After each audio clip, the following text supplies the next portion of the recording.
Hello students, आज हम संख्याओं के बारे में पढ़ेंगे।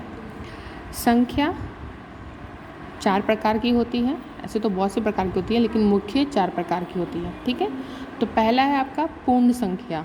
पूर्ण संख्या किसे कहते हैं? तो आपने 6th क्लास में पढ़ा हुआ है, जो 0 से शुरू होता है उसे हम क्या कहते हैं? पूर्ण संख्या। 0, 1, 2, 3, 4, 5, 6 सो ऑन। अगर आपसे कोई पूछता है कि सबसे छोटी पूर्ण संख्या क्या है, तो वो क्या आएगा? 0। लेकिन सबसे बड़ी पूर्ण संख्या क्या है, तो वो हम नहीं बता सकते हैं, क्योंकि संख्याओं का कोई अंत नहीं होता है। ठीक है, उसी तरीके से प्राकृतिक संख्या। तो प्राकृतिक संख्या कहाँ से शुरू होता है? 1, 2, 3 सो ऑन। तो दोनों में अंतर कुछ नहीं है। अंतर सिर्फ इतना है कि पूर्ण संख्या 0 से शुरू होता है और प्राकृतिक संख्या 1 से शुरू होता है। अगर आपसे ये क्वेश्चन पूछा जाए कि क्या हम सभी प्राकृतिक संख्याओं को पूर्ण संख्या कह सकते हैं, तो हाँ, कह सकते हैं। क्यों कह सकते हैं? क्योंकि 1 यहाँ पे प्राकृतिक है, तो 1 यहाँ पे पूर्ण संख्या भी है। अगर 2 यहाँ प्राकृतिक है, तो 2 यहाँ पूर्ण संख्या भी है। ठीक है, यानी सभी प्राकृतिक संख्याओं को हम पूर्ण संख्या कह सकते हैं, लेकिन सभी पूर्ण संख्याओं को हम प्राकृतिक नहीं कह सकते हैं। क्यों? क्योंकि 0 को हम प्राकृतिक नहीं कह सकते हैं। ठीक है, और इसमें भी अगर क्वेश्चन पूछा जाता है कि सबसे छोटी प्राकृतिक संख्या कौन सी है, तो क्या आएगा? 1। और अगर पूछा जाता है कि सबसे बड़ी प्राकृतिक संख्या कौन सी है, तो वो कोई भी नहीं है, क्योंकि संख्याओं का कोई अंत नहीं होता है। ठीक है, नेक्स्ट आता है आपका पूर्णांक। पूर्णांक किसे कहते हैं?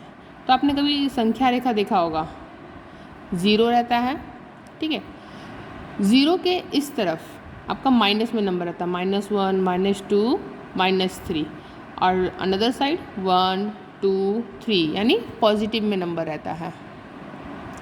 ठीक है, 0 के इस साइड क्या रहता है? नेगेटिव में नंबर रहता है, और 0 के इस साइड पॉजिटिव में नंबर रहता है।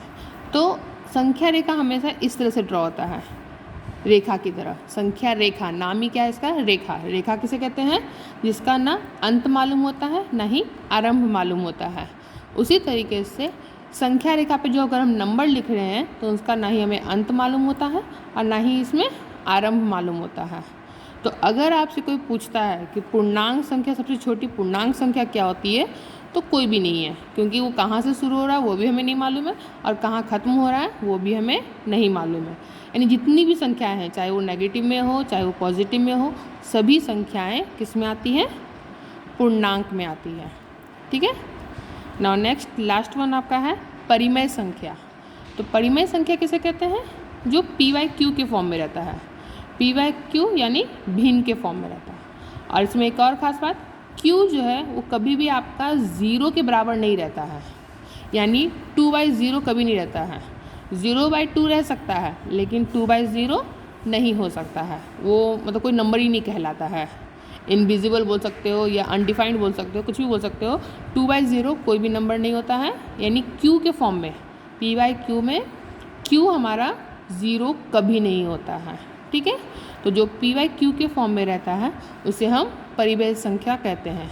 अब अगर आपसे कोई पूछता है कि क्या 2 परिमेय संख्या है, तो हाँ। क्यों? अगर किसी नंबर के नीचे भिन्न में अगर कोई नंबर ना दिया जाए, तो हम एज्यूम करते हैं कि उसके नीचे 1 रहता है। अगर आप भिन्न का जोड़ घटाव करते भी है, जैसे 2 + 3/4, तो आपने सीखा होगा कि नीचे में 1 लिख देते हैं, करते हैं ना। तो यानी PYQ के फॉर्म में वो मतलब ऑलरेडी रहता है, लेकिन हम अगर 1 रहता है तो हम उसको मेंशन नहीं करते हैं। ठीक है, तो 2 भी हमारा क्या रहेगा? परिमेय संख्या कहलाता है। यानी सभी संख्याएं जो PYQ के फॉर्म में रहता है उसे हम परिमेय संख्या कहते हैं। ठीक है, थैंक यू।